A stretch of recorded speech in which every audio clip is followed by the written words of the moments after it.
Running Sentences presents the Hapless Nomadic Cook. Episode 5. Toiling Away. A new cooking technique is discovered, though Grubba is unsure if it will stick around or if it is any good.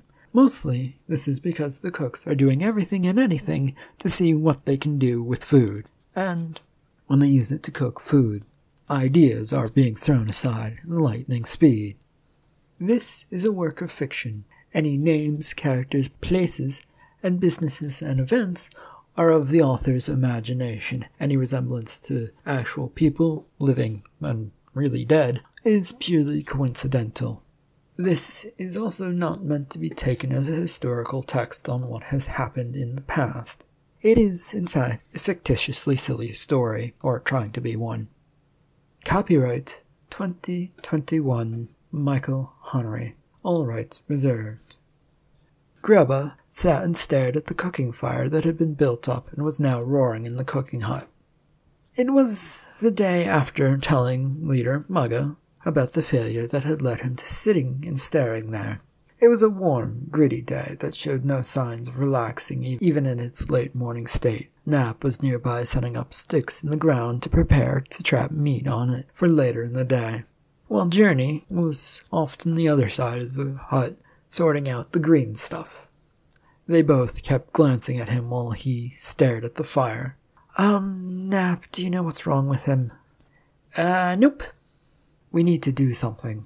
Nap walked over and then with a swift foot kicked him in the side. Caught off guard by this, Grubba fell onto his side and then snapped too, jumping up surprised and then looking around to figure out what was going on. What? Get out of the cooking hut if all you intend to do is look at the fire. Go get us some water. Grubba looked around as his mind snapped to, and he found himself suddenly in the cooking hut, and not staring at the fire.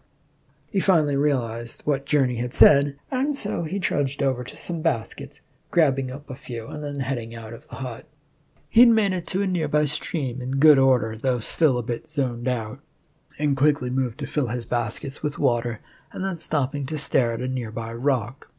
It was slightly rounded, like it could hold things like a basket could. He put down one of his filled baskets carefully so that it wouldn't spill too much water from their grass-woven interiors, then clambered out into the stream to pick up the stone.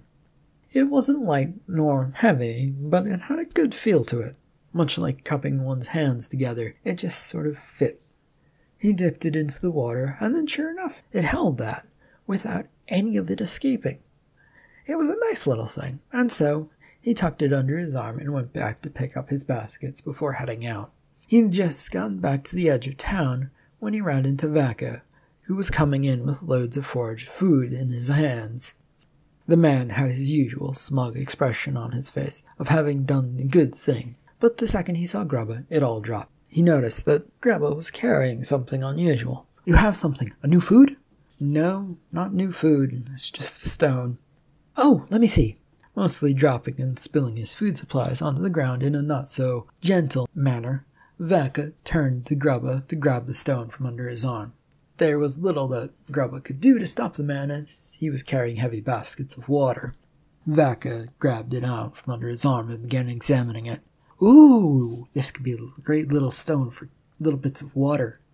Yeah, I just found it and it's what I actually did with it. I drank some water. Maybe it'll be able to help us with something. I'll go show it to Journey and Nap. Vaka had already started to rush off towards the rest of town to the dismay of Grubba, who was wallowing his way along. Vaka, get back here and pick up your food. This stopped the man, who realized he had actually forgotten his food, and he did indeed come back, throwing some into the stone and tucking the rest under his arm, and with all of it picked up again, he hurried off. By the time that Grubba had gotten back to the cooking hut, Vaka had already shown the rock to Journey and Nap, and since it was a nice thing, but not a great thing that had been discovered, it had already been put off to the side while the girls worked. And, of course, Vaka runs off and running to go do something else the second he got back. Girl, where do you need this water? Oh, put it near the green stuff we put off to the side. We're trying something new out with them. Eh? What are you doing? dipping the green things in water and then holding them over to the fire to see what happens. Grubba looked at the green stuff and then the baskets of water and then at the green stuff and then at Nap. Won't they burn? Well, yeah, that's what we're trying to see what will happen. Journey had come over and helped grab one of the baskets away from Grubba's tired arms, and they both carried it over towards the nearby green food. Well, is there anything else you'd like for me to do, or are you going to chase me away? It was Nap who would respond first. Are you going to stare at the fire again? Maybe. Journey shook her head as she put her basket down and then went back to sorting the last of the meat that they had to cook for the day. Nap, however, had sprung to action, having grabbed a long cylinder of green and dropped it into a nearby basket of water. They turned and watched her as she looked at the water, then fished the green cylinder out and stuck it onto a stick. Grubba held his breath and looked and stepped away as Nap turned her wet food towards the fire, which had settled down into a nice burning state. She then stuck this mess towards the flames. This, of course, was greeted by hisses from the fire and a few pops coming off of the food. Nap held it there for a little while before deciding to yank it away. Then, with plenty of care, she walked it away from the fire, but left it on the stick, as weird wisps of smoke emerged from the green thing. They stared at it, wondering what had happened to it. You know, it looks pretty similar to how it was, only a little shrunken and wrinkly and still a green cylinder, I guess. I wonder if it tastes any different. Nap, who was still holding the stick at the end with both hands, slowly moved her hand so that the cucumber, the green cylinder of a thing, was no longer far away from her.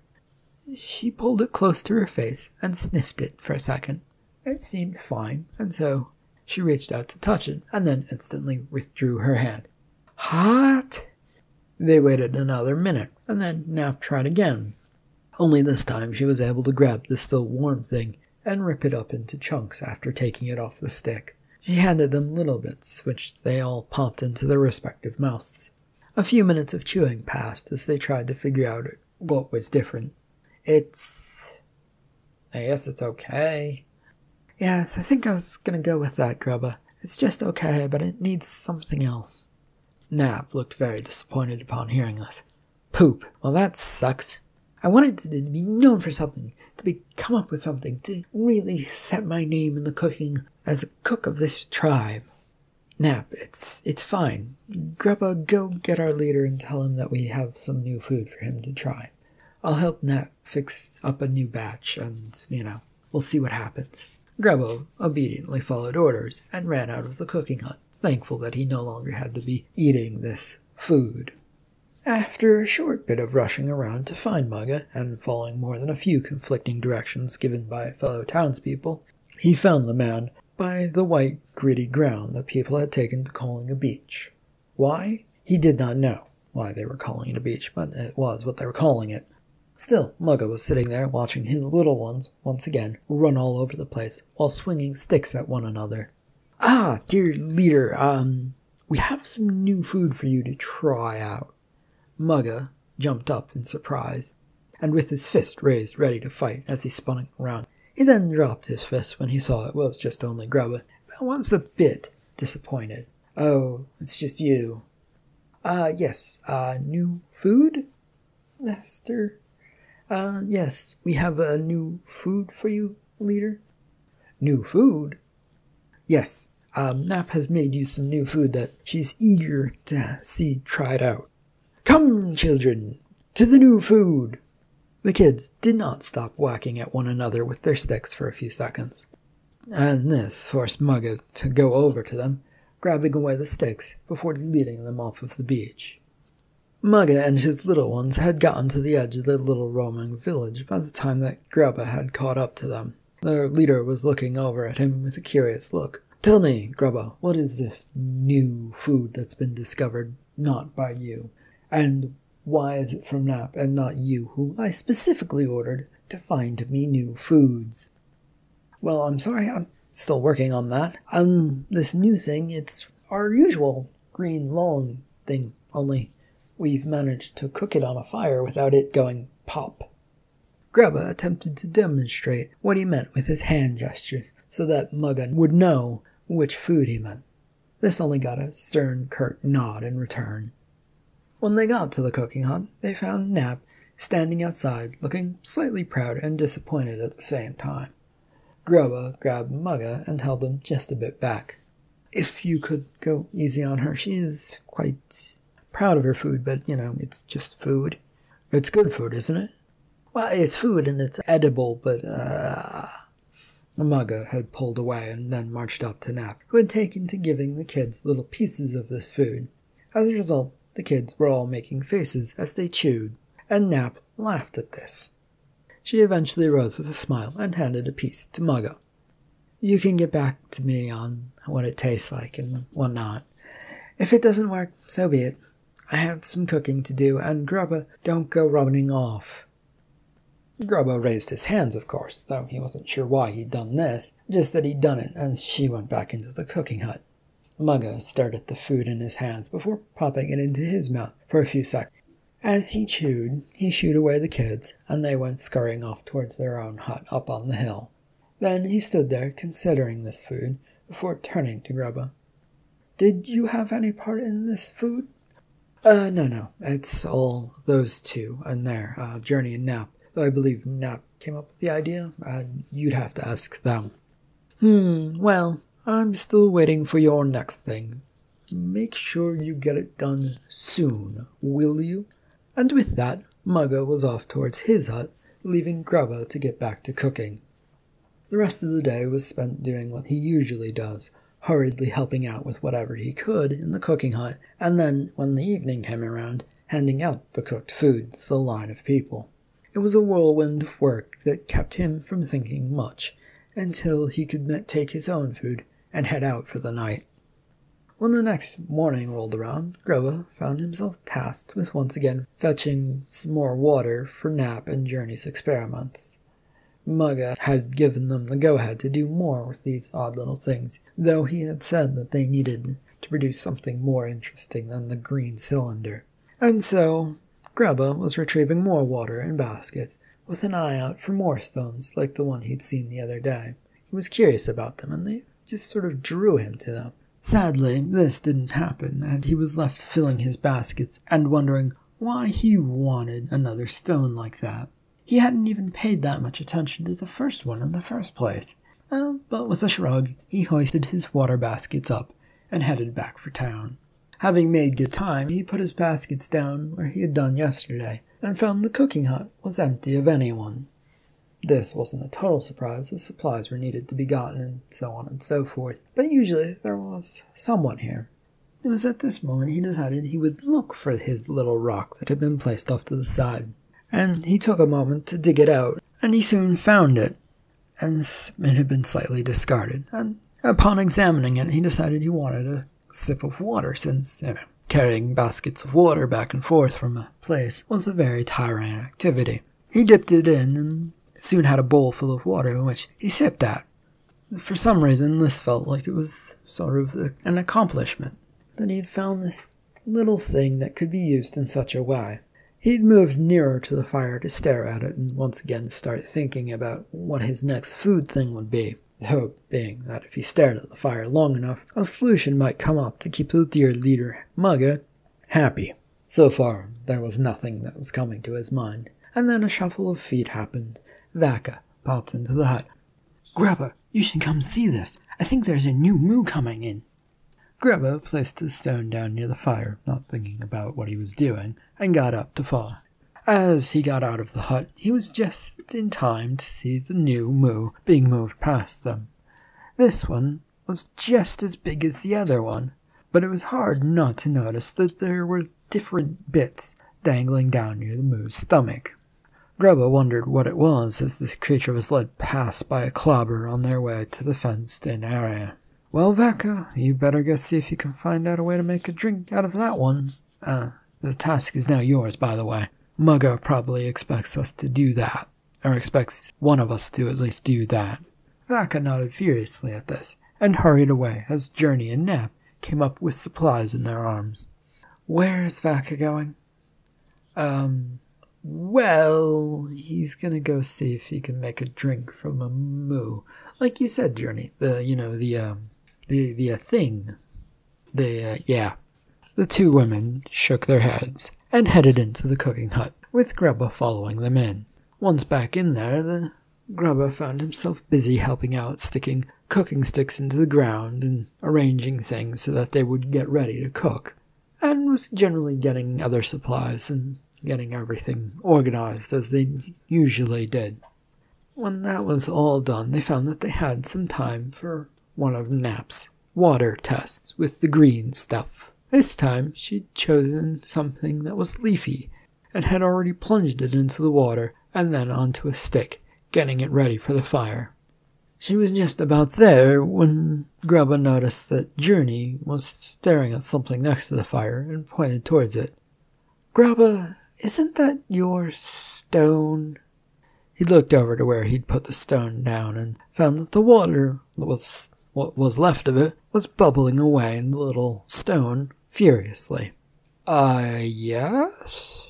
Nap then also came over, with her little griefy lean stick, with her greenery still stuck to the end of the stick, to take a look. "I've never seen that before. What do you think of it, Nap?" "I say it's cursed."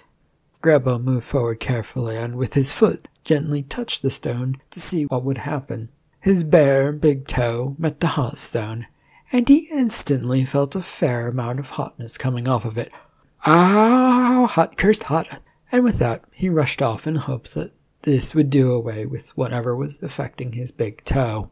Limping and jumping about just outside of the cook hut to try and get away from this sudden, sharp pain that had invaded his toe, Grubba rushed about, doing his best to hop and jump and limp and do anything that would possibly get the pain to go away. None of it seemed to be working, though, and none of it would seem to diminish the problem. Alas, since this was not happening, he found himself running around and around in a circle, hopping to and fro and hoping to find something to make this all go away. Journey had emerged from the hut with one of her baskets of water. "Put your foot in this." He did so, and this soothed the pain, although only slightly, as he could still feel the slight burning sensation on the top of his toe. After a few seconds, he removed his foot from the basket and put his foot back down. It felt weird, but okay to stand on. "What cursed thing have I found?"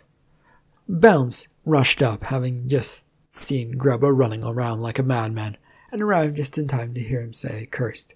"Cursed?" "A stone is acting rather funny with some water in it, Bounce." "Oh, can I see?" Journey to this, shrugged, and signaled for Bounce to follow her into the hut. The two were soon gone, and Grubba was left staring at the basket of water that he just had his foot in.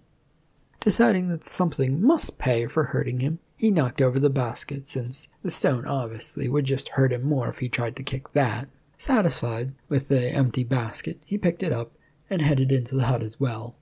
The four of them gathered around the steaming, bubbling stone that sat there, unharmed by Grubba's touch from his big toe. Nap took a step forward, staring deeply at it. "I wonder... Nap, are you thinking of putting your leafy greens into this water of cursedness?" "Yes, I am." Bounce grabbed a hold of her arm. But the stone is cursed. It's doing that to the water." "Well, it might be cursed, Bounce. I can't be sure. Journey can't be sure, and I'm sure... Well, I don't know if Nap's sure or not. But it's just..." Nap took one of the leafy greens off of a stick and dropped it straight into the small stone. The greens did not fit, as the stone was only slightly bigger than an outstretched hand, nor was it terribly deep either. Still, they watched as things started to change. The veggies went slightly limp, and this leafy green soon seemed to fit into the bubbling mass of water. "Well, that's interesting." Nap reached out to try and grab it, but then stopped. "I think we have a problem. How do we get the leafy green stuff out without going through the same mess that Grubba just did?" A few glances were thrown towards Grubba's way, and He scowled back at them in return. Use your stick, maybe? Nap tried this and managed to retrieve a bit of the cooked veggies from the stone. She held it up as her prize, and after waiting for it to cool a bit, they all took some off of this stick. Grubba, however, took his bit outside, since everyone seemed to be rather annoyed with him. He'd wandered a bit away towards the storage area where the moons were. At some point it had been decided that the creatures didn't need a high fence to keep them in, and it had been lowered so that he could easily see over it. Grubba found himself resting against the fence, eating this damp, cooked green, leafy thing. He watched as Clobber was busy tending to the animals, and was not paying the slightest bit attention to the man who was watching him.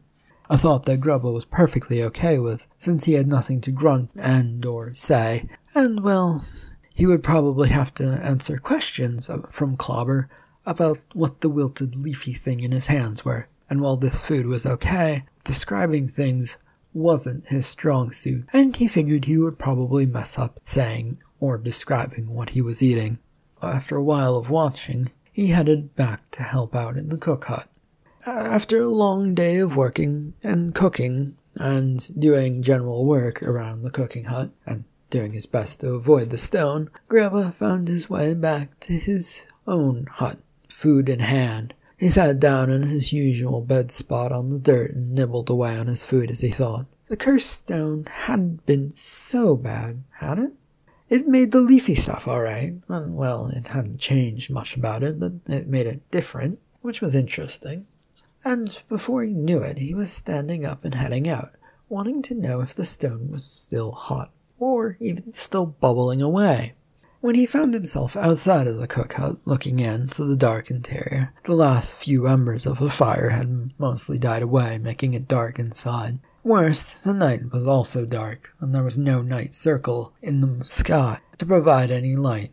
He wondered if the rock was where he'd left it and carefully crept into the hut, trying his best not to trip over anything.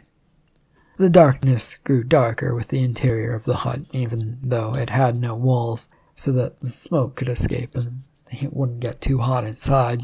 Having grasped his way around, Grubba had gotten hold of a stick to help him in case he ran into the cursed stone. His now trusty stick eventually bumped into something where he figured he'd left the stone. Since the stick failed to react in any way to this thing, Grubba found himself down on his hands and knees, carefully feeling out for what was in front of him. His hand came to rest in some surprise second on the stone, and he instantly withdrew it, just to be careful. No pain shot through his hand or fingers, so he reached out once again to his round stone. It was cold and had no water in it, which puzzled him. He held it as he stood up and carried it outside, hoping to get a better look at it, to see if anything had changed about it.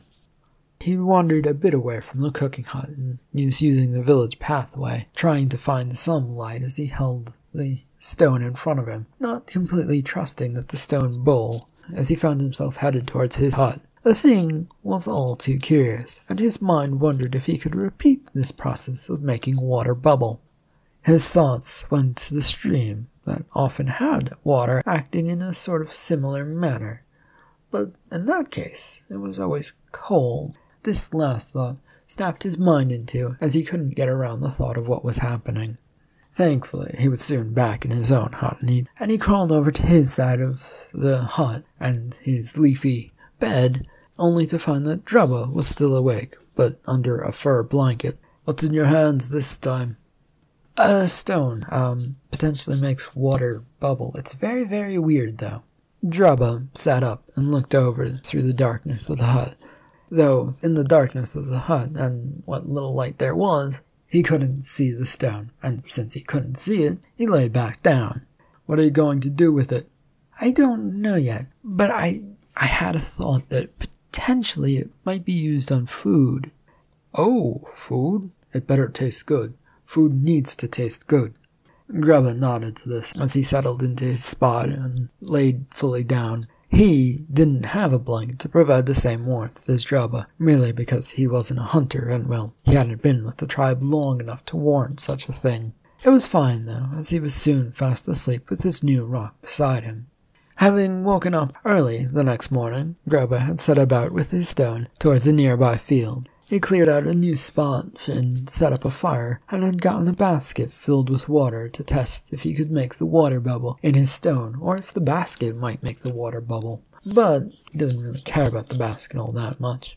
And with this fire soon merrily burning away, he filled the stone with water from the basket, and set it away from the fire, about 10 feet. He sat and watched for a good amount of time, tending to the fire, but nothing happened to the stone. It seemed to not react. This confused him, as it should be bubbling, should it not? He found himself staring at it, and then looking over towards the fire, and then back towards the stone, trying to figure out what was going wrong. He failed to notice that Bounce was right beside him. Is that the cursed stone? Grubba, is that the cursed stone? What? Oh, yes, but it isn't being cursed right now. It's just sort of sitting there. Oh, are you trying to get it cursed again? What's the idea? What's the plan? I think the fire might set off the curse. It's not reacting to cold. I don't think it reacts to cold because the water just sort of sits there when it's in the stone and doesn't do anything. Like the stream, water bubbles, and that's cold. But in the basket, and the water stays cold, nothing happens to it. But near the fire, the water bubbles. It's very weird. Bounce walked over to the stone and touched it, picking it up a second later. Is it supposed to be hot? Think so. She moved within 5 feet of the fire, then set it back down, and stepped aside. They watched it for a while again. Nothing happened once again, so they decided to move it so that it was nice and toasty near the fire. After a little while, it slowly began to gently release bubbles. Utterly curious about this, they set about working to move the stone back and forth before finding out where and when it would cause bubbles. The best ones coming about when it was really close to the fire. However, it was already late in the morning, and he realized he needed to get off to the cooking hut. So he left Bounce in charge of the stone, and went off to his job. When he arrived at the cooking hut, he found that Gurney and Nap were deep in conversation about whether or not dipping food in water was actually doing anything to the green vegetables. The argument, the discussion, the grunts were getting rather angry as he stepped over to find where the sticks were, so that he could begin setting things up for the day, only to see that it had already been done. It is doing something. This water is doing something. No, the water trick that Grubba performed did something to the greens in water. Yours, well, Grubba's way ruined the food. My way kept it nice and refreshing. Do you two need me? They stopped grunting at one another and looked over at him, both suddenly a bit embarrassed that they had been grunting so loudly. If you don't mind, Grubba, could you go grab the meat from the cutter? Sure. He backed out slowly. Escaping the hut, Grubba made his way towards the cutters, where he found Vaca, who'd come bounding up. The man had already been helping with the early morning foraging, and had his arms filled with supplies, and came up to him with a look like he had something to say, a look which Grubba took to mean that something was about to happen. Grubba, where's that fancy stone that you found and made a fuss about? In the field? Bounce is testing it out. To this, Vaca dropped his goods and hurried off before Grubba could say anything. Being the good person that he is, Grubba picked up everything and dropped it off in the storage hut, before heading back to the cut hut to retrieve the meat. Most of this meat was already ready and waiting by the time that Grubba got inside. Butcher was busy with a few remnants of work and waved Grubba over to collect the stuff. Hey, I heard you found something that is cursed. It might be, but I'm starting to think that it might not be. Who told you? Grubba came by to talk because I wanted to know what they might be hunting. So what is this thing you found? A rock. Not like the, salt we found. No, it's more like the other gray stuff we found. More like the other gray stuff we use and, bash animals' heads in with. Anyway, when you put water in it, because it's sort of like a basket, and put it close to a fire, bubbles. But we're not really sure if it's got a use or anything at all. But it's, food experiments. Because Leader Muggo wants me to do that. Butcher looked rather disappointed at this news. Oh, well, I'd like to see it in action, I guess. Be cool to see odd things. I think most of the tribe wants a crack at seeing it too. The whole tribe knows about my little rock. Butcher nodded emphatically yes. I think so, yes.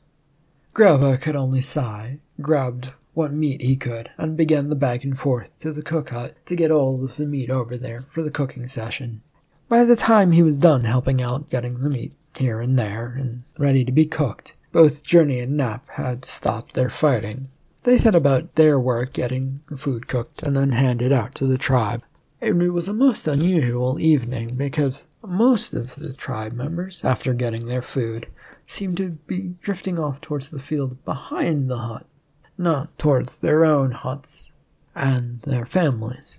To this, Grubba found himself growing more and more concerned that something was going on, and he had left Bounce there with the stone.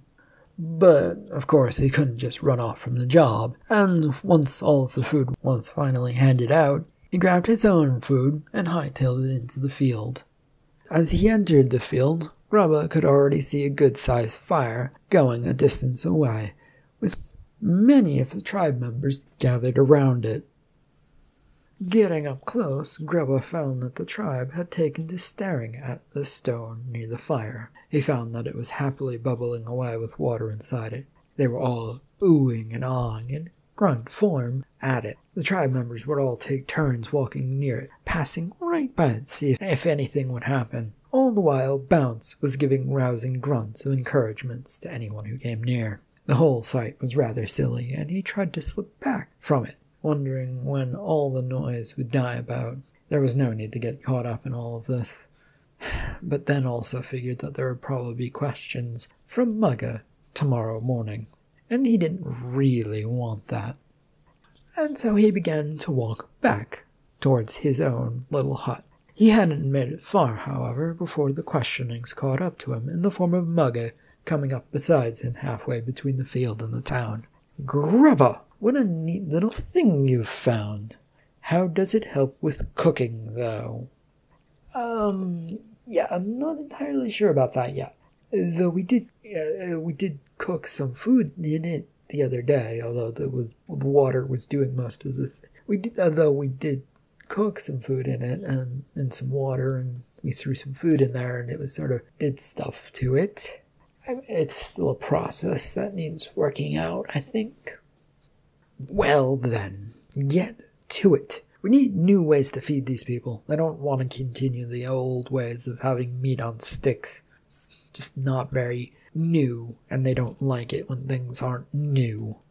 They're getting tired of those old meat on stick tricks that you pulled out for cooking. I didn't pull those out. But with that, he was left alone as Mugga went back to the fire and dancing around the water boiling in a stone.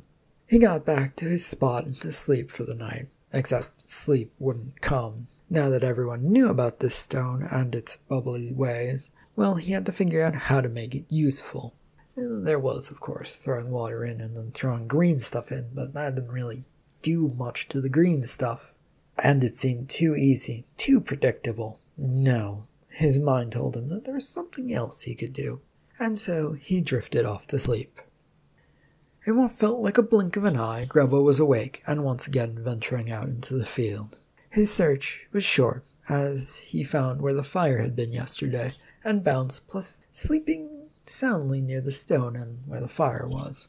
He stepped carefully over them and picked up the stone as quietly as he could, and then left. He was back at the cooking hut, studying the now slightly darkened stone in his hands. He was surprised it was grabbed out of his hands by Nap, who set it down near the fire, which was getting underway. We're going to prove my way is the better way of cooking with water. They're both good ways, Nap, just different. Grubba opened his own mouth to grunt in protest, but decided that Journey nor Nap were going to listen to him, as the two girls were glaring at one another from across the fire. So he sat down and waited for them to finish their work. They soon had water bubbling away in the stone and dropped some green vegetables into it, and then watched for a while. Once some time had passed, Nap once again retrieved the vegetables with the stick and let them dry out for a few seconds. The two then turned to him. "It's food time!" Grubba looked over at Nap, sort of curious and frightened. "Wait, I didn't—" The food was pushed into his mouth, and he could do little else other than eat it. And while doing this, the two went about cooking Nap's way. By the time he'd finished his first food, he'd found that more vegetables were hanging in front of his face, which once again he reluctantly took and began to munch on. Nap looked on very expectantly. "Well, I guess they're both fine. Neither stood out as great way to eat, though." "Oh."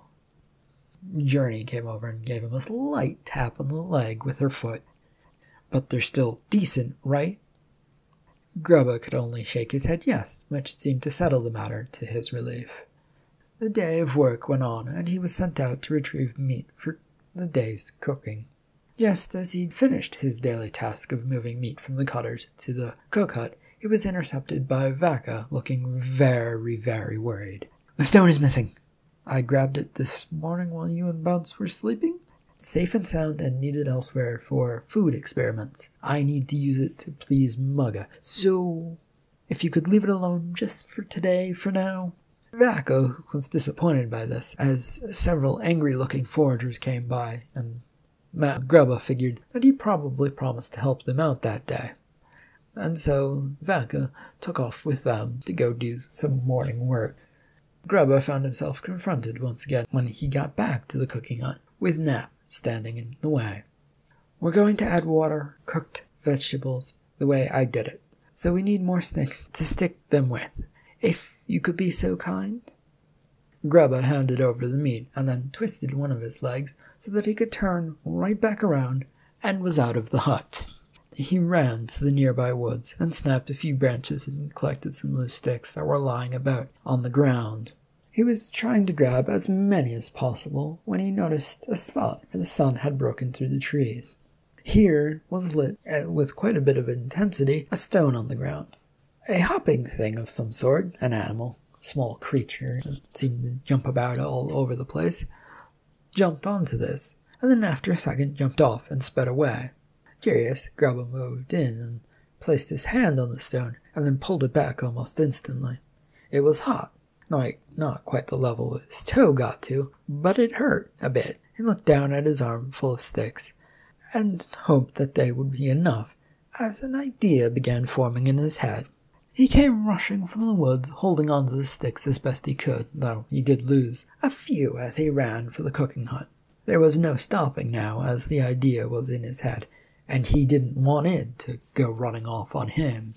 Upon arrival, Grubba dropped the sticks into the waiting arms of Nap, and then hurried over to the fire. The stone was missing from its spot. "Where's the stone?" We dragged it outside of the tent with some sticks to cool down." "Why?" "Need it." He followed the direction that Journey had pointed out, towards the back. A few steps outside of that, he discovered it, sitting out in the open. The water inside of it was not in its usually bubbly manner, which made him hopeful that it was not hot. A tentative touch of his hand confirmed that it was warm, but not hot, and he could easily pick it up. He then poured the water out of it and headed back in. Back near the fire of the cooking hut, he set his stone down near it, and then turned to Journey, who was watching, while busily attaching food to sticks. "Are we still doing this bubbly water trick again?" "No, but if we have an extra piece of meat, or just my portion of meat lying around somewhere, I think I have an interesting test." Nap, who was handling the portioning out of food, came around with a small, meaty bit and handed it to him. He took it, and they watched carefully, as he then knelt down and held his hand close. When the stone felt hot enough, he dropped the piece of meat onto it. For a few seconds, nothing happened. Then it started to sizzle. A few seconds more of this, and he carefully reached for the meat, turning it over, because it seemed like the right thing to do. The stone sizzled harder, and some puffs of smoke began to come off of it. He waited, and continually turned the meat over and over several times, unsure of what exactly he was doing, other than it felt sort of right. Eventually, with some help of a stick, he pulled the meat off of the stone, stared at what he created. A brownish lump. It kind of looked like when the meat was when they usually cooked it, but a bit different, a bit browner on some parts. What did you do to that? No idea, but I have a perfect test subject. He carefully arranged it so that the meat was balanced on 2 sticks, and moved out of the cooking hut. The line for food from the cooking hut had begun to form for the tribe as the evening had come around, and Grubba exited. He drew much attention with what he was carrying on the sticks, as people were curious as to what was going on, though he did his best to ignore that as they all went past them. He got about halfway to Mug's hut when he saw the tribal leader and the family coming down from the hillside hut towards the food line. Grubba immediately moved to put himself on an interception path with the leader, who came to a stop in front of him. So what have you got this time, Grubba? A new cooking way that uses a stone. It's my latest idea. I see. And is it any good? Grubba paused at this, trying to think of something to say.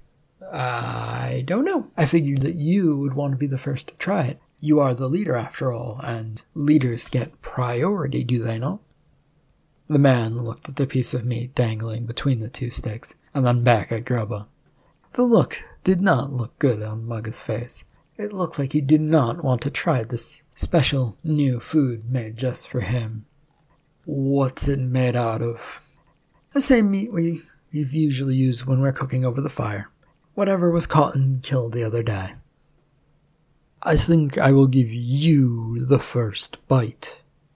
Oh, no. The leader must lead. Food is good for you, and I'm sure that this is no different, though slightly different.